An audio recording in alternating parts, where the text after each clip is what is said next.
여러분, 전기료, 가스료가 올라가면서 자영업자들이 어려워질 거다.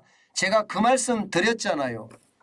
그런데 뭐 이틀이 지나지 않아서 그런 이야기가 지금 많이 올라오네요. 예. 그만큼 말입니다. 전기요금이나 가스요금이 폭탄이 될 수도 있다는 거예요. 폭탄이 될 수도 있다. 자, 여러분. 지금 시장에서 하는 이야기는 이 이야기예요. 식자재 값도 폭등하고 인건비도 장난 아닌데 전기 가스 값까지 오른다니 걱정이 이만저만이 아닙니다. 이렇게 이야기합니다. 이렇게 이야기합니다. 이 말은 여러분 지금 그 어느 때보다 충격적이라는 겁니다. 충격적이라는 거예요.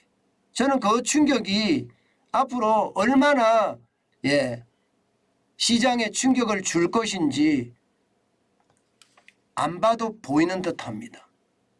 실제로 말입니다, 여러분.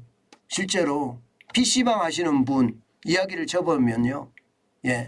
가뜩이나 손님이 없는데 전기요금 폭탄받게 생겼어요. 매달 70만 원 정도 늘어날 것 같아요. 이렇게 이야기합니다. 여러분, 매달 70만 원이 늘어나면 이거 감당할 수 있을까요? 실제 서울 서대문구에서 PC방 2개를 운영하시는 분인데 70만 원까지 늘어나면 여러분 이거 진짜 어려워지는 거예요.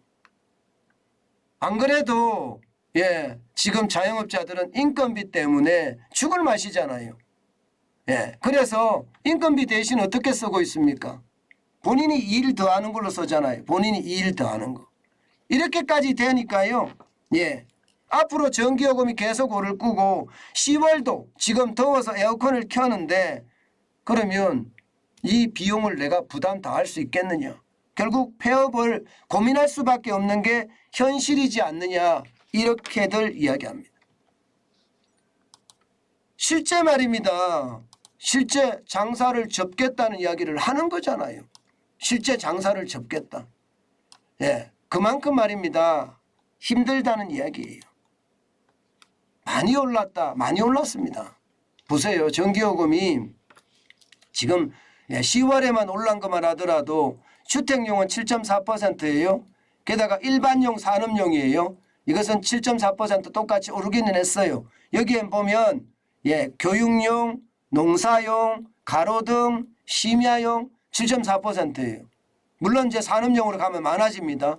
뭐 아무래도 고압 A 이 정도면 여러분 11.9% 중소기업 정도 되겠죠. 중소기업. 게다가 고압 BC 대기업입니다. 16.6%. 일반용하고 산업용하고. 지금 굉장히 많이 오르고 있는 거 사실입니다, 여러분. 그러면 여러분, 이거를 버텨낼 수 있는 사람들이 얼마나 될까요? 쉽지 않다고 제가 말씀을 드렸습니다. 제일 심각한 것이 말입니다. PC방이 굉장히 심각하지만 더 심각한 것도 있습니다. 편의점이요. 편의점은 지금 아마 죽을 맛이라고 이야기합니다. 전기요금 이거 장난 아니거든요. 식당들도 마찬가지예요. 식당들도요. 식당들도 전기요금 장난 아닙니다. 한여름에 에어컨을 켤 때 말입니다. 제가 가게를 전용 16평짜리 가게에서 했었는데 전기요금만 100만 원 가까이 나오더라고요. 100만 원. 100만 원. 이게 평상시 같으면요. 전기요금이 한 60만 원 안짝. 56만 원, 60만 원. 60만 원 넘어갈 때가 잘 없거든요. 그런데 여름만 오면 또 한겨울만 되면 이게 난방비나 혹은 냉방비가 굉장히 많이 올라가는 거죠. 식당도 그렇게 올라가는데 이거 전기요금이 그만큼 오르면 말이 그렇지 이거 쉽지 않습니다. 편의점 하시는 분들도 제가 굉장히 어려울 거라고 예상을 했잖아요. 아마 편의점은 한 달에 전기요금이 130만 원, 140만 원 나오는데 이게 말입니다. 할증까지 되면 힘들 거예요. 그러니까 편의점, PC방, 노래방, 식당까지 다 힘들 수밖에 없는 게 현실이지 않겠느냐 그런 생각을 할 수밖에 없습니다. 이게 전기요금이 여러분 올해만 오른 거 보세요. 올해만 이렇게 딱 보면 이게 놀랄 수밖에 없는 겁니다. 기존에 28,440원이었어요. 그러던 것이 10월에 39,380원까지 올라갔습니다. 39,380원까지. 그러면 단순하게 잡아도 11,000원이 올랐죠. 11,000원이라는 것은 여러분 기존에 28,440원하고 비교를 해보면 30%가 넘게 오는 40% 가까이 오른 수치예요. 40%. 40% 올라서 버틸 수 있는 사람이 얼마나 될까요? 40% 올라서. 여러분 그게 몇천 원 오르는 거 가지고 너무 이야기하는 것 아니냐 이렇게 이야기하죠. 이게 몇천 원 오르는 것이 한두 곳이 아니라서 그래요. 한두 곳이 아니라서. 인건비도 몇천 원 오르죠.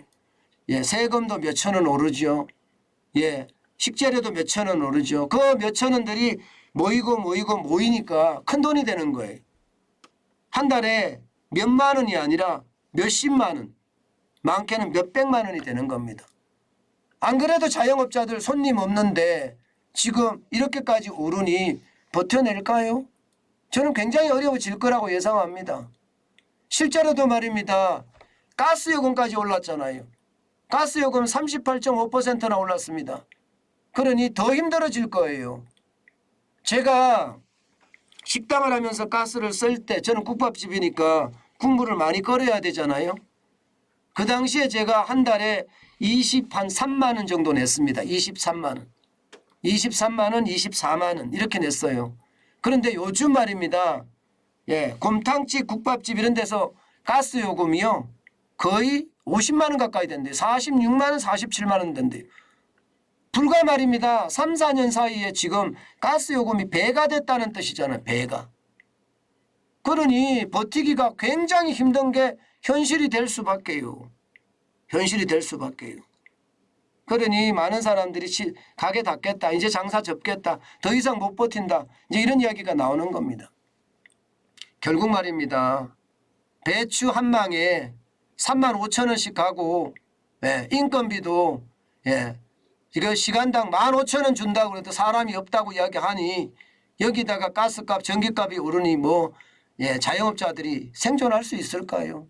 참 어려운 게 현실이다. 저는 그런 생각까지 들더라고요. 야, 이제 자영업하기는 이제 불가능한 거 아니야? 이제 대한민국에서 기업하기는 불가능한 거 아니야? 이렇게까지 확대 해석이 가능해요. 그만큼 말입니다.